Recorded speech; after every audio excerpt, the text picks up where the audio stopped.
Hey YouTube family, it's your girl KYP561 coming in here to talk to you all about last night's episode of Love and Marriage Huntsville.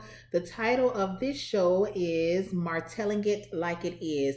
I still haven't figured out if this is a brand new season or if this is a continuation of last season with the break that they had once the COVID and everything came about. So I'm not sure exactly what episode this is, okay? But we're just gonna go ahead and get right on into it. The show opens up with Marceau and Maurice. They have their sons, Monster and MJ. They have them out with them. Apparently, Marceau has purchased some land. 47 acres. Okay, so he spent some money on that. They purchased 47 acres of land, and it's going to be known as Scott's Manor. I believe that's what it's called. The purpose is to have land to where the families can come on and basically live in their own community. Me personally, I think it's a good idea, but once we get a little bit more into it and we get Kimmy and we get to Kimmy, I agree with what Kimmy said as well. My husband has been talking for a long time about doing something similar.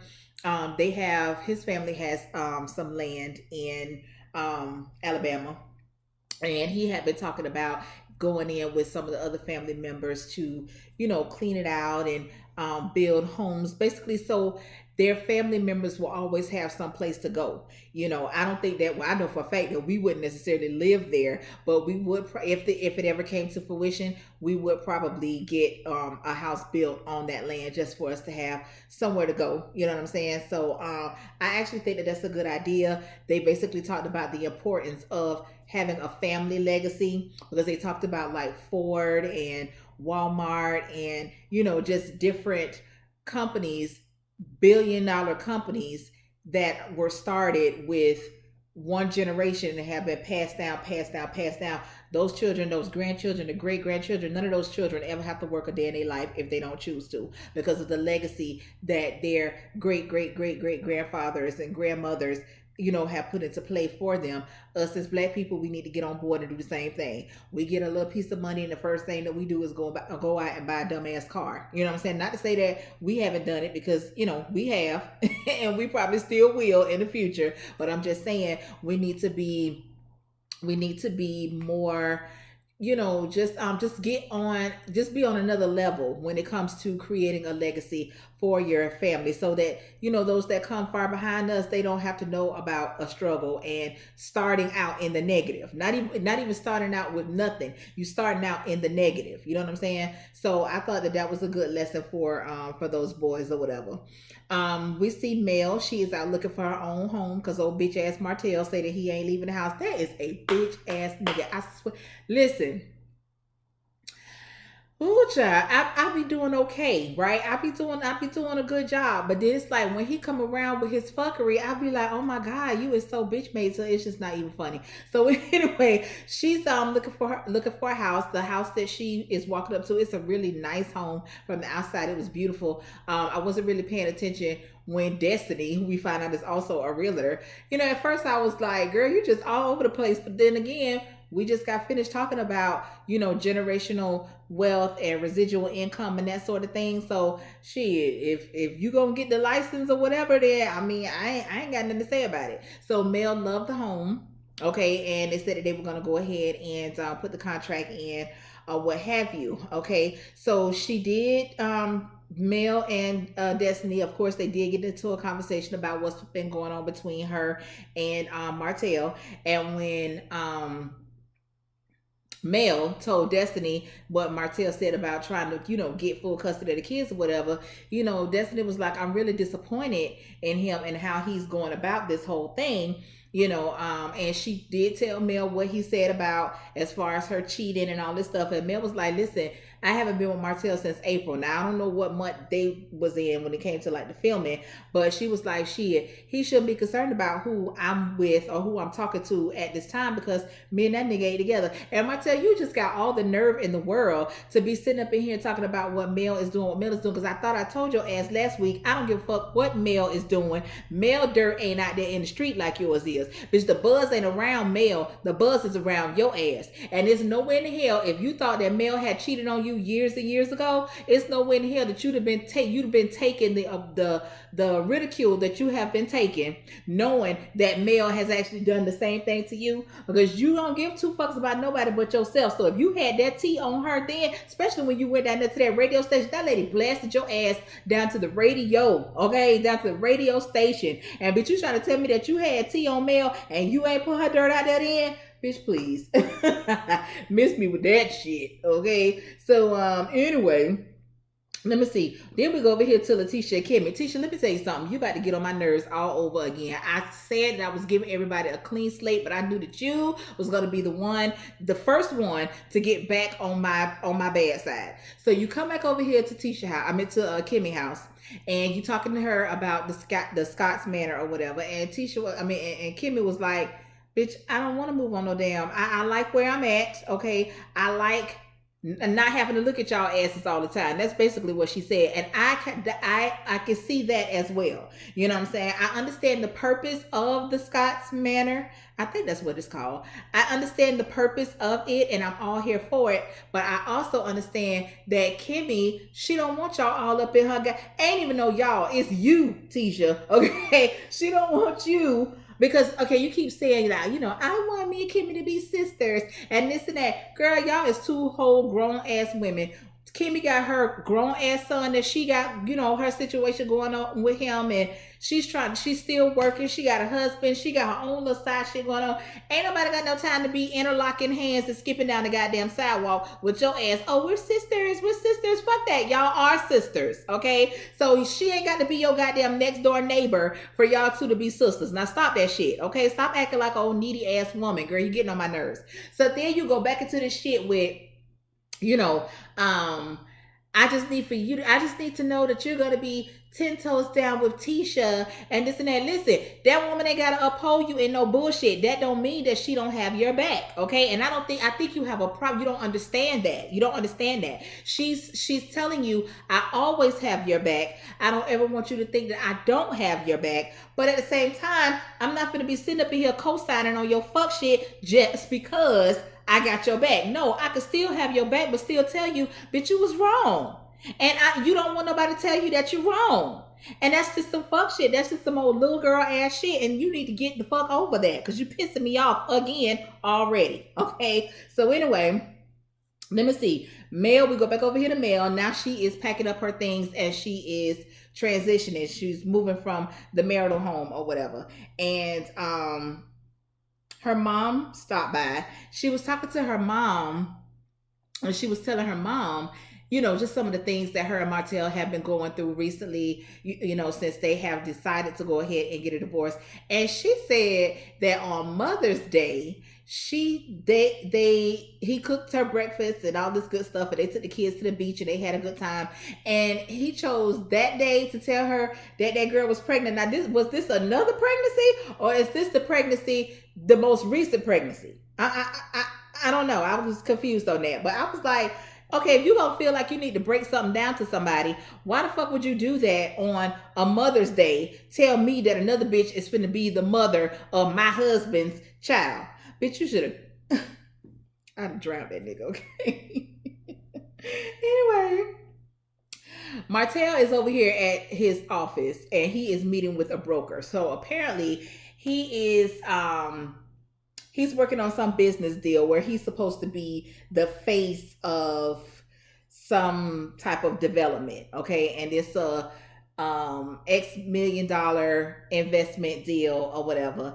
And he's talking to him about that. Now, he's still on his fuck shit because you're still trying to rein the Scots back in, mainly Marceau. So now you want to offer him the position to be like the main contractor on this deal. So the broker is like, hold on, wait, what? Because bitch, all before, you didn't even want that motherfucker to be in the same room as you. You thought that he wasn't even adequate enough to be in the same room with you. Now all of a sudden you want him to be the main contractor on some shit that you involved in. Like, bitch, when the fuck y'all became best friends again? Now here he go, I've always supported him and this and that. Bitch, shut up, because no you didn't. Damn it. But anyway, child, that man told Martell ass, listen, this is really what the fuck I came here to tell you about. Ain't no deal, bitch, you messy, your business in the street, and them people don't want their money fucked up with they don't want their brand fucked up with yours, okay? And they brand and their money fucked up with you, okay? Because you let your personal business roll over into your business, and bitch, all the shit's messy, okay? So Martell, he acting like he don't understand what one got to do with the other. Bitch, 1+1 always equal 2. I don't give a damn how much you slice and dice it. Bitch, 1+1 go always equal 2. Okay, so, whatever. So then they go on and they have, they exchange words. I mean, not words, but, they started having a conversation where apparently the broker and Martell, they also friends, okay? And old boy was trying to tell him, like, basically, you want some fuck nigga shit. You told that damn lady that you gonna take her, that you want full custody of her damn kids. Like, who the fuck does that? Like, that's just some bitch made ass shit. And he was like, basically, Martell was saying that he is the better parent out of him and Mel. He's the better parent because Mel is always so busy and this and that. Okay, well, apparently you always so busy too, because you was just telling your mama how you gonna need a goddamn nanny and a bitch to help you wash the clothes and fold the clothes and feed the kids and get the kid. You know what I'm saying? So shit, apparently you just as busy as she is. And if now you're saying that you have more time on your hands than Melanie does because Mel is out busy on her business ventures and making money and doing whatever, then that will ring true that basically you have been riding her coattail and she has been the one that has been building up the Hope name. And bitch, all you've been doing is looking good and buffed in a goddamn suit. So somebody let me know what it is. Okay. So then he says, that he might have been cheating or whatever, but he came home every night. So bitch, what you want, a cookie? You want a cookie because you been a nothing ass nigga out in the street, but you managed to bring your ass home at night, every night? Bitch, what you want us to do? You know what I'm saying? What you want us to do? Child. So then we have Letitia and Marceau. So they talking, and Tisha's telling Marceau about this, this sister shit and all that or whatever, and whatever. Honey, here comes that old Wanda. That old Wanda, honey, she come Tootsie rolling her ass up in there with her purple pin curl ponytail.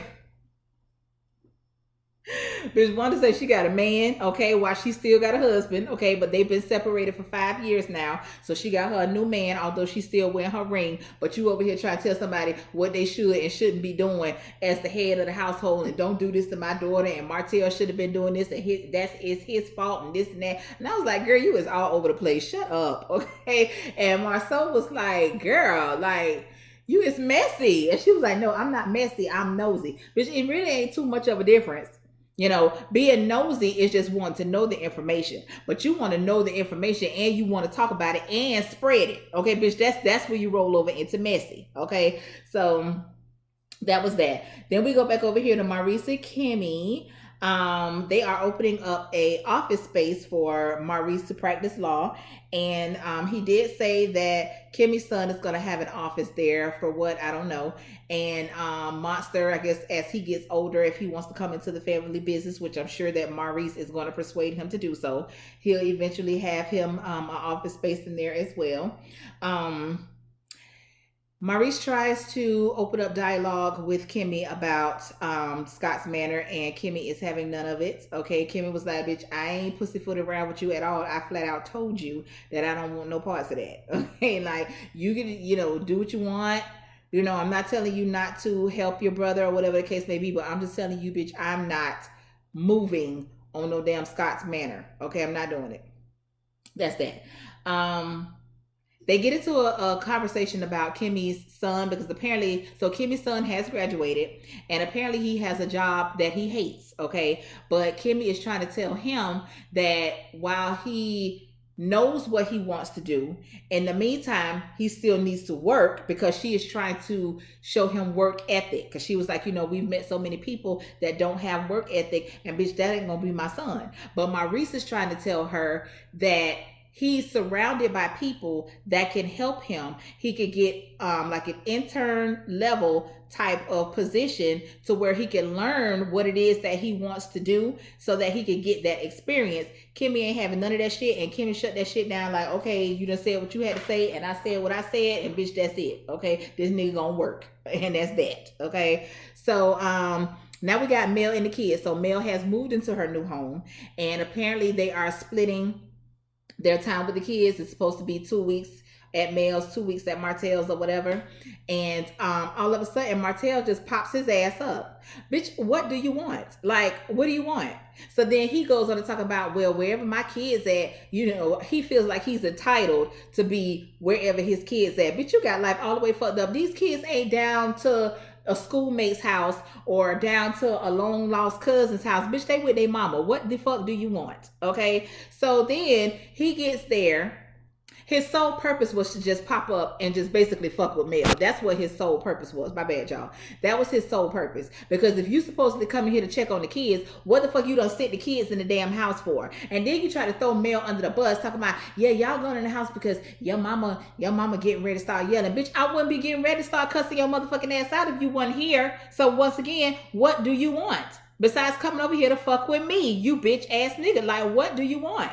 So anyway, then he wants to talk about something, child. I don't even know what he came over there to talk about, because whatever he came over there to talk to her about, bitch, y'all could talk about that shit on the phone, okay? So then they gets into this thing about who Mel is talking to, and Mel was cheating, and you know, and she stopped doing things for him sexually, so apparently she was doing it for somebody else, and you know, and then he talking about, well, what were you doing? So just asking a whole lot of out of line, you got a whole bunch of nerve ass shit, okay? Cause nigga, you can't ask me about eating motherfucking thing, because like I said, bitch, it's no evidence of me cheating. You got whole evidence, because this bitch about to pop out a whole motherfucking baby if she ain't already. So I don't give a fuck if I was fucking your daddy, bitch. Don't nobody know about the shit but me and your daddy, okay? Because bitch, until it's actually out there, until a bitch walked up to me and put their motherfucking hand on me and tapped me on my shoulder, bitch, I ain't did a motherfucking thing. And I was like, you know, you niggas got so much nerve. You can dish it, but goddamn it, you damn sure can't motherfucking take it. And Martell damn sure can't take it. And like I said, he ain't got no proof of no damn Mel cheating no damn years ago, because if he did, the way that she been spraying his ass,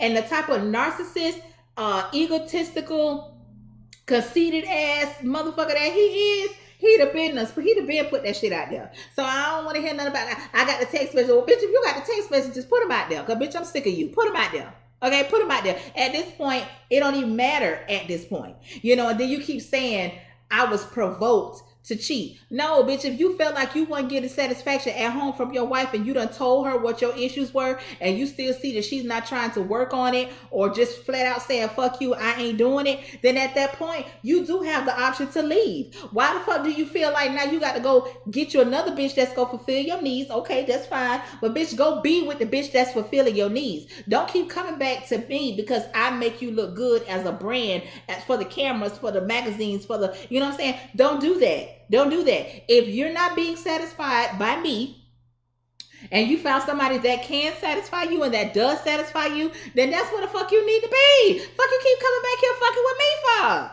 You know, but then I also fought Mel, because Mel, you kept taking that nigga back. You knew about this same, it ain't even been a different bitch. It been the same motherfucking bitch for the last 5 years. And you've known about her. You've known about her. And you kept letting that nigga go back and forth, back and forth. And then it's like, you, Martell, you really want Mel to be accepting to an open relationship? Because basically you telling her that you're not going to leave this other bitch alone. You telling her that. But in the same sentence, you telling her that you also don't want a divorce. So in what I gather out of that is, bitch, I want her and I want you. What you gonna do? You know what I'm saying? And she chose to say, bitch, this is where the fuck I draw the line, and I'm done with your ass. That's it. I'm moving on. I know. Bitch, I got to draw the line some goddamn well. Okay?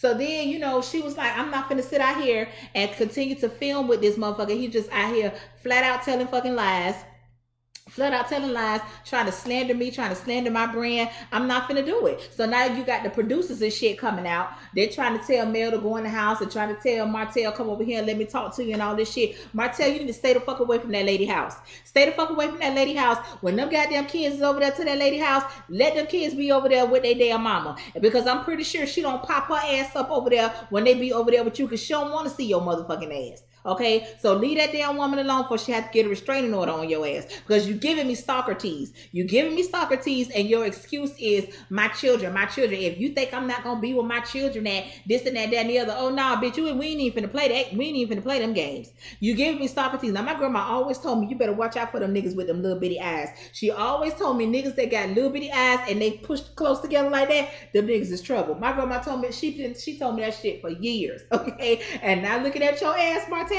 you fit the bill. You got them little bitty ass eyes, them little snake like ass eyes, and you old snake like ass nigga.